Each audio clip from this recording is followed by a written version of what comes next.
आप लोग सत्य बोलते हो कि झूठ बोलते हो? कोशिश किया करो कि सच ही बोला जाए।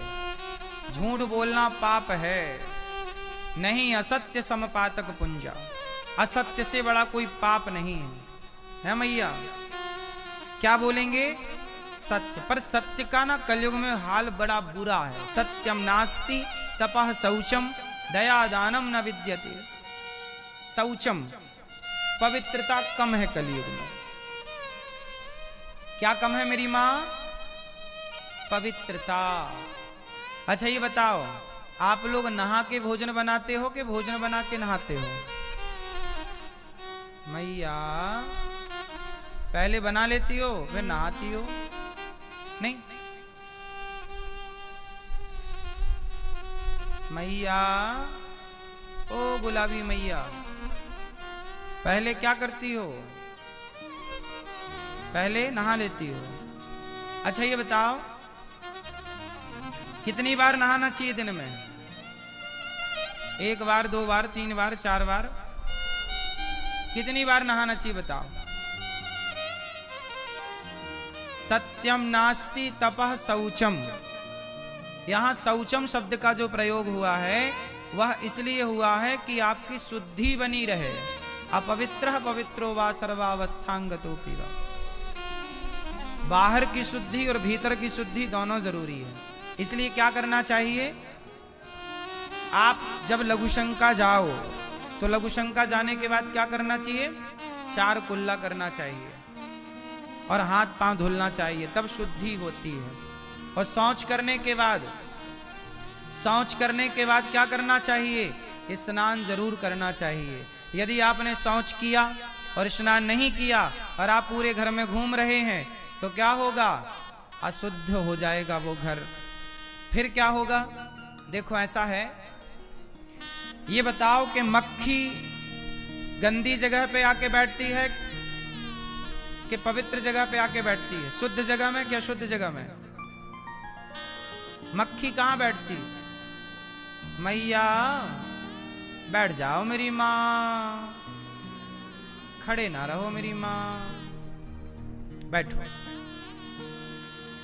अच्छा ये बताओ, मक्खी पवित्रता में रहती है कि अपवित्रता में रहती है? जहां साफ सफाई है वहां मक्खियां होती हैं कि जहां गंदगी है वहां मक्खी होती है? जोर से, जोर से। जहां, हाँ, जैसे जहां गंदगी होगी ना, मक्खी को फोन लगा के बुलाना नहीं पड़ता कि मक्खी बहन यहां गंदगी आ जाओ। मक्खी को बुलाना नहीं पड़ता। गंदगी जहां होती है उस दुर्गंध को सूंघ कर मक्खी अपनी आप उस गंध की तरफ खिंची चली जाती है। उसी तरह जहां अशुद्धि होती है, जैसे आपने लघुशंका की और हाथ पांव नहीं धोए, शौच की आपने हाथ पांव नहीं धुला, नहाए नहीं, तो आपकी ओर ब्रह्मांड की सारी नेगेटिविटी, नकारात्मकता आपकी तरफ खिंची चली आएगी। गंदगी। इस ब्रह्मांड में 2 चीजें होती हैं मैया, एक अच्छाई होती है, एक बुराई होती है। अच्छा ये बताओ, आपके मोबाइल पर नेटवर्क है ना, टावर पकड़ता ना, नेटवर्क पकड़ता है। यदि नेटवर्क ना पकड़े तो क्या मोबाइल काम करेगा? अच्छा ये बताओ, बड़े बड़े टावर गड़े होते हैं, बड़े बड़े टावर लगे हैं ना, वो टावर क्या करते हैं? ऊपर सैटेलाइट होती है, बहुत ऊपर आकाश में। उस आकाश के ऊपर जो सैटेलाइट है उसकी किरणों को ये टावर कैच करता है, फिर ये टावर आपके मोबाइल पर नेटवर्क पहुंचाता है। यही तो करता है ना? क्यों मैया? आकाश में सबसे ऊपर की सतह पर क्या स्थित है? सैटेलाइट। फिर वो नेटवर्क टावर को देती है, टावर आपके मोबाइल को नेटवर्क देता है। इसी तरह इस ब्रह्मांड में सब प्रकार का नेटवर्क है। अच्छाई के नेटवर्क भी मिल रहे हैं और बुराई के नेटवर्क भी मिल रहे हैं। यदि आपके मस्तिष्क में, आपके जीवन में गंदगी है, आपने विचारों को गंदा किया, आप गंदगी से रहते हैं, तो आपकी तरफ ना गंदे गंदे विचार, गंदी गंदी एनर्जी आपकी ओर आ जाएगी। बैड एनर्जी कहते हैं उसे। गुड एनर्जी और बैड एनर्जी 2 तरह की एनर्जी होती है। मतलब अच्छाई और बुराई। इस ब्रह्मांड में अच्छाई भी है और इस ब्रह्मांड में बुराई भी है। अब आप खींचना किसे चाहते हैं अपनी तरफ? यदि आप साफ सुथरे रहते हैं, शुद्धि का, महाभारत में एक छोटी सी कथा है, कहो तो सुना दूं जरा सी, है तो बहुत बड़ी पर आपको समझाने के लिए छोटा ही बहुत। सुनो, महाभारत में एक कथा आती है राजा नल की। एक राजा थे मैया, क्या नाम था उनका? जोर से, राजा नल। क्या नाम है? जोर से भैया सुनो ध्यान से। एक राजा है नल। नल नाम के राजा बड़े धर्मात्मा थे, बड़े पुण्यात्मा, बड़े अच्छे। जानते हो क्या हुआ? कलयुग उनके पीछे पड़ गया। जो उनकी पत्नी थी ना, बड़ी सुंदर थी, दमयंती। बोला कि कलयुग का मन था उस पत्नी पर, मतलब राजा नल की पत्नी इतनी सुंदर थी कि कलयुग का उस पर मन आ गया। अब कलयुग का मन तो आ गया, पर कलयुग करे क्या? दूसरे की पत्नी को हड़पे कैसे?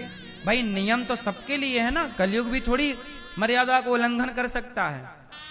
कलयुग, राजा नल इतने अच्छे से रहा करते थे कि कलयुग का प्रभाव राजा नल पर नहीं था। एक दिन की बात है, राजा नल ने आधी रात को उन्हें लघु शंका आ गई, सुसु आ गई। और रात के नल को जब लघु शंका आई और वो जब लघु शंका करके लौटे तो पांव धुलना भूल गए, कुल्ला करना भूल गए। इतनी सी गलती हो गई राजा नल से कि वो लघु शंका करने के बाद कुल्ला करना और पांव धुलना भूल गए। तो क्या हुआ? कलयुग उनके पास आ गया। कलयुग को मौका मिल गया पास आने का। जैसे गंदगी है तो मक्खी को मौका मिल गया आपके पास आने का। गंदगी नहीं होती तो मक्खी नहीं होती। उसी तरह राजा नल ने पांव नहीं धोए तो कलयुग आके बैठ गया। फिर वो कलयुग ने क्या कराया जानते हो? इतने बड़े राजा थे, वो कलयुग ने उनका पूरा राज्य समाप्त करा दिया, सब कुछ नष्ट करा दिया। यहां तक कि बदन ढकने को एक कपड़ा नहीं बचा राजा नल का। बड़ी लंबी चौड़ी कथा है राजा नल की। हम आपको केवल इतना सा समझाएंगे कि राजा इतने बड़े धर्मात्मा थे नल। कलयुग ने कहां प्रवेश कर लिया? दूसरे की स्त्री को देखकर, किसी बहन बेटी को देखकर यदि आपका मन चंचल हो रहा है, मतलब आपका मन उस बहन बेटी की ओर जा रहा है, इसका मतलब कलयुग आपके पास है। आपका मन किसी मर्द को, पुरुष को देखकर यदि आपका मन बार बार उस पुरुष की ओर जा रहा है, समझ लेना कि आपका मन जा रहा है, मतलब आपके पास कलयुग है। कलयुग ने आपके खोपड़ी पर निवास बना रखा है। आप शराब पीते हैं, मतलब कलयुग आपके पास है। आप मांस खाते हैं, मतलब कलयुग आपके पास है। आप पराई स्त्री को गलत नजर से, पराए मर्द को गलत नजर से देखते हैं, मतलब कलयुग आपके पास है। आप हिंसा करते हैं, किसी को मारते हैं बेवजह, जीव हत्या करते हैं, मतलब कलयुग आपके पास है। और आप चोरी करते हैं, इसका मतलब कलयुग आपके पास है। इतनी जगह पर ही कलयुग का ठिकाना है। द्यूतम पानम स्त्रियः सूना यत्रा धर्मश चतुर्विधा। 5 जगह कलयुग का ठिकाना है, स्थान है। यदि आपका मन किसी पराई स्त्री को देखकर चंचल नहीं होता तो आपके पास कलयुग नहीं है। आपसे मेरी विनती है कि आप अपने शुद्धि का ख्याल रखा करो, क्योंकि बड़े बुजुर्ग कहते हैं कि जैसी राख शुद्धि वैसी बने, जोर से, जैसा खाए अन्न वैसा रहे। इसलिए तो आज से लघु शंका के बाद क्या करना है आपको? 4 कुल्ला करना है, स्त्री या पुरुष दोनों के लिए है। शौच करने के बाद बच्चों को सिखाओ कि बेटा तुम शौच करके आए हो, चलो नहाओ। पूरा नहा चुके हो तो कमर से अर्ध स्नान करो, क्योंकि ये शुद्धि ही आपकी बुद्धि बिगड़ने नहीं देगी। वरना आज के लड़का लड़कियों की बुद्धियां देख रहे हो आप, छोटे छोटे बच्चे इलू इलू कर रहे हैं। क्यों बुद्धियां भ्रष्ट हो गईं? क्योंकि शुद्धि का ख्याल आपने नहीं रखा, खान पान का ख्याल आपने नहीं रखा। चीजें बिगड़ती कहां से हैं? आपने यदि मौका दिया अपने आप को बिगड़ने का तो बिगड़ जाएगा, नहीं दिया मौका तो नहीं बिगड़ेगा। पहले के लोग ना, मैंने सुना है, आप लोगों से ही सुना है, मेरे गांव के बुजुर्ग लोग, बड़े लोग बताया करते थे, मेरे दादाजी, हमारे बब्बा बताया करते थे, बब्बा जी मतलब दादाजी, कि पहले के लोग ना जाते थे तो अपनी बाल्टी लेके जाते थे, कुआं होते थे ना हर गली गली, तो अपना पानी निकाल कर पीते थे, रोटी बनाकर खाते थे, किसी के हाथ का भोजन नहीं करते थे। क्यों? किसी के हाथ का भोजन ना करने की वजह क्या थी? अब जैसे उदाहरण से समझो, जैसे आपने किसी वैश्या के घर भोजन कर लिया, तो कहते हैं वैश्या के घर आपने भोजन किया तो जब तक आपके पेट में उसकी रोटियां रहेंगी, उसका अन्न रहेगा, तब तक आपके मन में भी वैसे ही ख्याल आएंगे जैसे कि वैश्या के ख्याल आएंगे। वैश्या के पास ख्याल होते हैं। क्यों? क्योंकि वैश्या का अन्न खाओगे तो बुद्धि कैसी होगी? आप किसी शराबी के घर जाओ और शराबी का अन्न खाओ तो शराबी के अन्न खाने से बुद्धि कैसी होगी? इसलिए कहते हैं सबके यहां भोजन भी नहीं करना चाहिए। जैसा अन्न होगा वैसा मन होगा, जैसी शुद्धि होगी वैसी बुद्धि होगी, जैसा आहार विहार होगा वैसा, जैसा संग वैसा रंग। अच्छा बताओ, कैकई माता बुरी थी या मंथरा बुरी थी? जोर से, कौन बुरा है? कैकई मां बुरी है कि मंथरा बुरी है? जोर से, जोर से मैया बताओ मेरी मां, कौन बुरा है? कैकई मां का दोष नहीं था। कैकई मां तो राम से बहुत प्यार करती हैं, कैकई मां तो राम को अपना दूध पिलाती हैं, कैकई मां तो राम को बड़ा लाड़ लड़ाती हैं। जितना प्यार कौशल्या मां करती हैं उससे ज्यादा प्यार कैकई मां करती हैं राम से। लेकिन कैकई को मंथरा मिल गई, और जब मंथरा मिली तो मंथरा ने क्या कर दिया? कैकई की बुद्धि को भ्रष्ट कर दिया। कैकई का दोष नहीं है, संगति का दोष है। यदि कैकई जैसों की बुद्धि भ्रष्ट हो सकती है मंथरा के संग से, तो आपकी बुद्धि भी भ्रष्ट हो सकती है किसी मंथरा के संग से, किसी कुसंग से। इसलिए हम कह रहे हैं कि हर कुसंग से अपने को बचाओ। आप कहते हैं हमारे बच्चे बिगड़ गए, कोई बच्चा नहीं बिगड़ता कभी। बच्चा कैसे बिगड़ता है? गलत संगति में पढ़ के बिगड़ जा। मैं यदि गलत संगति में पढ़ता तो क्या मैं नहीं बिगड़ता? बिल्कुल बिगड़ जाता। मैं गांजा पीने वालों के साथ बैठने लग जाता तो मैं भी गांजा पी रहा होता। मेरी उम्र के मेरे बहुत सारे दोस्त हैं जो गांजा पीते हैं। क्यों? गलती उनकी भी तो नहीं है, उन्हें गांजा पीने वालों की संगति मिल गई। तो जब संगति गांजा पीने वालों की होगी तो आपका दोष क्या है? छोटा बच्चा आपके पास आकर बैठ जाए, अब आप उस बच्चे को चाहे दूध पिलाना सिखा दो, चाहे शराब पिलाना सिखा दो, वो बच्चा तो आपके पास आया था ना। ये तो जिम्मेदारी आपकी थी ना कि आप उसे क्या सिखाएंगे। इसलिए जब कोई बिगड़ता है तो बिगड़ने वाले की गलती कम होती है, बिगाड़ने वाले की गलती ज्यादा होती है। देखना ये चाहिए कि ये बिगड़ा है तो बिगाड़ने वाला कौन है, उसके कान पकड़ने चाहिए। आज हम लोग गलती क्या करते हैं कि हम लोग ना किसी को बोलते नहीं हैं। नहीं, गलत को गलत बोलना सीखो। यदि आप गलत को गलत नहीं बोलोगे तो आज आपका बेटा गलत हुआ है, कल इनका बेटा गलत होगा, इनका बेटा, सारे बच्चे गलत हो जाएंगे। जिन लड़कों को, जिन युवाओं को काम करना चाहिए था, पैसा कमाना चाहिए था, गृहस्थी को संभालना चाहिए था, आज वो लड़के गुटखा खा रहे हैं, सिगरेट पी रहे हैं, गांजा पी रहे हैं, दारू पी रहे हैं।